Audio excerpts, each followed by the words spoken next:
This is a knee assessment, and before starting, I want to ask my patient if I have his consent in doing this knee exam, including palpation of different structures around his knee and hip, and also performing multiple tests. There you have it. Now, firstly, I want to assess his posture. So I'm going to ask him to turn this way. Looking at the normal curvatures of the spine, you can see that he has an exacerbated lordosis and C-spine curve, which could be impacting his hips and knee injury. Now, you can put your shirt. I'm gonna look for alignment and different alignments between the joints of the pelvis and the knees and the feet. So I'm gonna start with, you can lift off your shorts. Looking if there's any varus or valgus knee signs, and if there's any any patella winging that we cannot see here. Then moving down, I want to see if there's any um, flat or high arches, in which case he has flat feet, which could be causing tibial torsion and impacting in case of knee injury. Now I want to do a walking assessment. So I'm going to ask him to walk on his feet and see if there's any alignment between the knees, the feet, his pelvis or shoulders. Now he's going to do the same thing on his heels. Okay. Back. And the same thing on his tiptoes. Okay, good. Lastly, I want to do some core stability assessment, because instability on his core could be impacting his knee injury and putting on some extra stress in structures that we don't want it to. So what we want to do is a single leg squat. So he's gonna go down to 90 degrees. In this case, we are looking for balance problems and difficulties. We saw that his knee moved interiorly, which is a problem, and he had some balance problems. And doing that more difficult, we would put a pillow and ask him to do this on an unstable surface. Do this again. We see again that he has some balance problems. So there's definitely some core stability issues that we want to be aware of when moving with management and assessment. Of course, we will do that on the other side and compare between the two sides. Now, I can ask him to lie down. We're going to do some palpation around the structures. I'm going to look for muscle atrophy or edema around his knee, any bruising around the area. First of all, I'm going to palpate his quad tendon, and then I'm going to move down to his patella, see if there are any problems here, going down to the tibial tubercle where the quad tendon inserts, see if there's any tenderness there, which and in the area between the patella and the tibial tubercle, if there's any tenderness, would indicate a jumper's knee. Now, also I want to palpate the grandis tubercle on the lateral side where the IT band inserts. Also palpating the pons sacroiliacis where the hamstrings insert, where if there's any tenderness, it could be a sign of bursitis there. Also, I'm palpating around the joint line test, which if causes any tenderness could be a sign of meniscus tear or arthritis. Also want to do a neurological exam.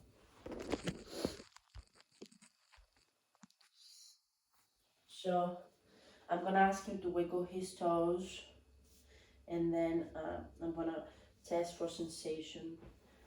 on both sides of his feet. I'm gonna ask him to bring his feet towards him and resist, and then push the gas pedal and resist.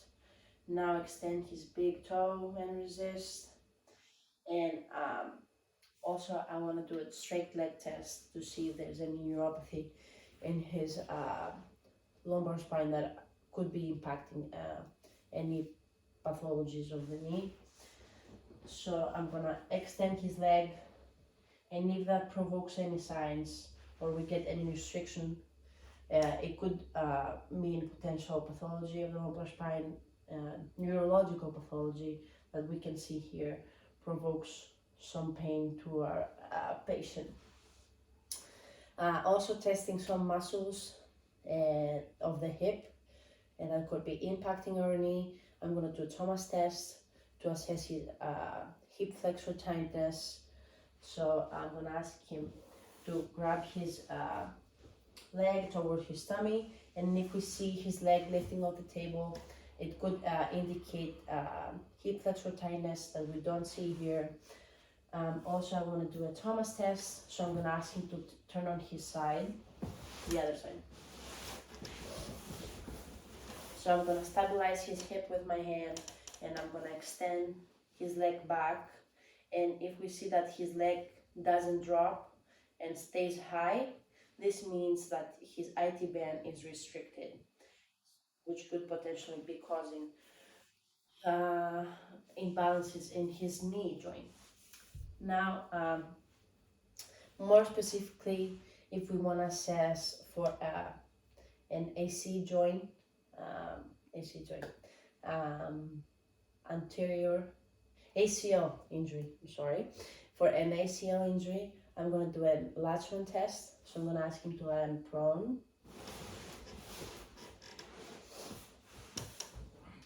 So what I want to do is put my, I'm going to the other side. I'm going to put my thigh behind his knee to stabilize his thigh, and then I'm going to put anterior pressure in his knee to see if there's any laxity or pain. If we have any of this sign, it could be a positive test, and we would be assessing further for ACL injury.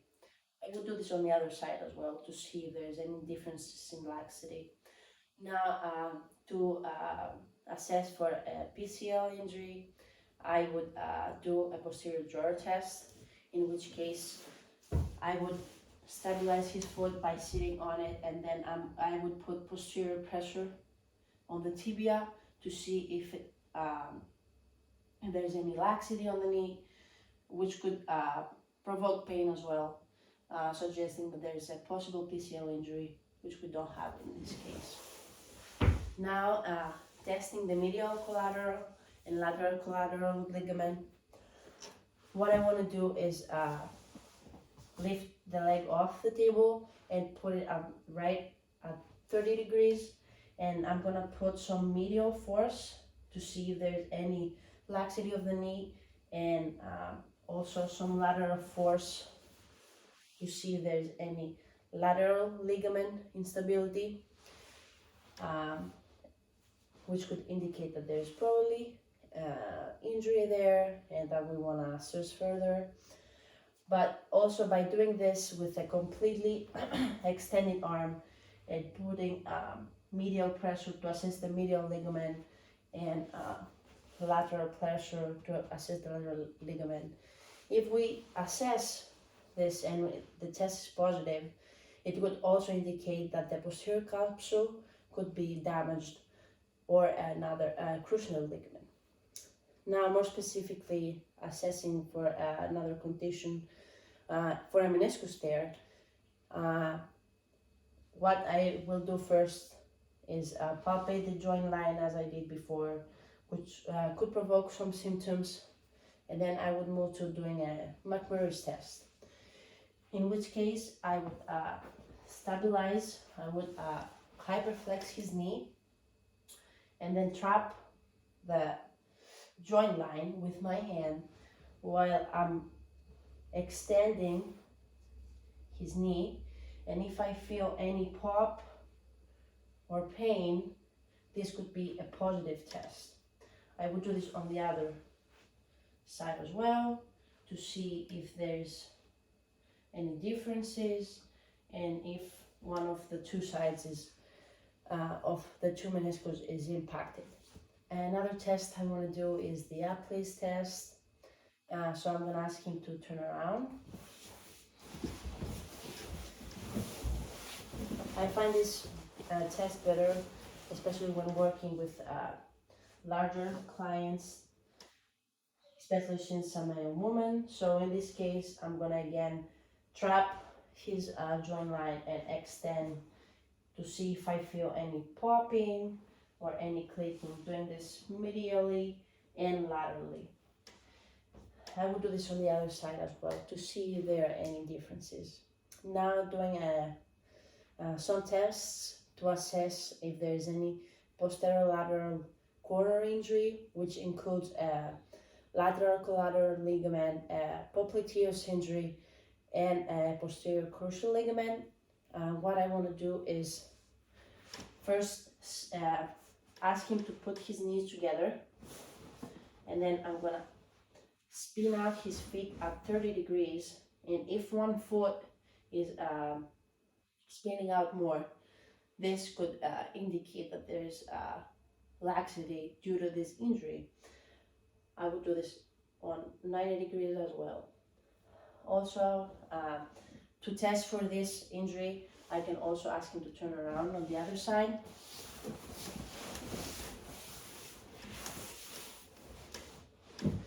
And if I hyperextend his knees and lift them off the table and I see that his tibia is posterolaterally falling out, this could also indicate that there's a posterolateral corner injury. Lastly, I want to see if there's any patellofemoral dislocation. What I want to do is assess the patella through the full range of motion and see if there's any extreme laxity. Always putting slight pressure, nothing extreme, and if there's any pain caused, I want to be aware of that and investigate further. I would do medial, lateral, posterior, and anterior pressure, comparing the two knees, of course. In this patient, we saw that there's some core instability issues, definitely some lumbar spine, neurological symptoms that we might want to fix and avoid any knee injuries in the future.